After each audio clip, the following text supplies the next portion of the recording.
গ্রীষ্মকালীন ট্রান্সফার উইন্ডোতে এফসি বার্সেলোনার অন্যতম প্রধান লক্ষ্য হিসেবে জোয়ান গার্সিয়ার নামটাই বেশি উচ্চারিত হচ্ছে।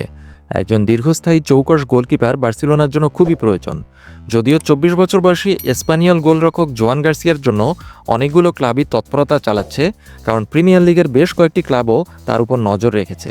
তবে এই সপ্তাহের শুরুতে রিপোর্টে বলা হয়েছে যে গার্সিয়া তার চয়েস এখন কেবলমাত্র দুটি ক্লাবের মধ্যে সীমাবদ্ধ করেছেন। একটি হচ্ছে স্প্যানিশ ক্লাব বার্সেলোনা এবং অন্যটি ইংলিশ প্রিমিয়ার লিগের ক্লাব নিউক্যাসল ইউনাইটেড। তবে ডেইলি মেইলের ক্রেইগ হোপের একটি নতুন আপডেট অনুসারে নিউক্যাসল ইউনাইটেড বার্নলির জেমস ট্র্যাফোর্ডকে গোলরক্ষক পজিশনের জন্য তাদের প্রধান লক্ষ্য হিসেবে চিহ্নিত করেছে।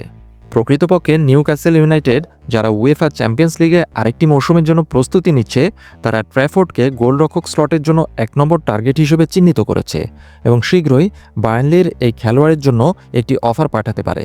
অবস্থার এই পরিবর্তন থেকে বোঝা যাচ্ছে যে নিউক্যাসল গার্সিয়ার প্রতি তাদের আগ্রহ ছেড়ে দিয়েছে।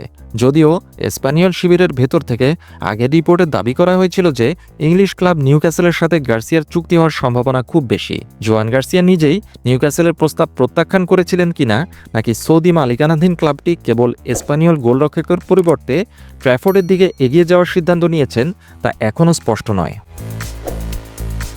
যাই হোক, এটি বার্সেলোনার জন্য একটি খুশির সংবাদ, কারণ 24 বছর বয়সী এই খেলোয়াড়কে সই করানোর দৌড়ে তাদের হয়তোবা এখন কম প্রতিদ্বন্দ্বিতার মুখোমুখি হতে হবে। জোয়ান গার্সিয়ার চুক্তিতে 25 মিলিয়ন ইউরোর রিলিজ ক্লজ অন্তর্ভুক্ত রয়েছে। তবে ম্যানচেস্টার ইউনাইটেডও স্প্যানিশ সাড়া জাগানো গোলরক্ষকের প্রতি আগ্রহী বলে মনে করা হচ্ছে এবং তারাও তার জন্য ঝাঁপিয়ে পড়তে পারে।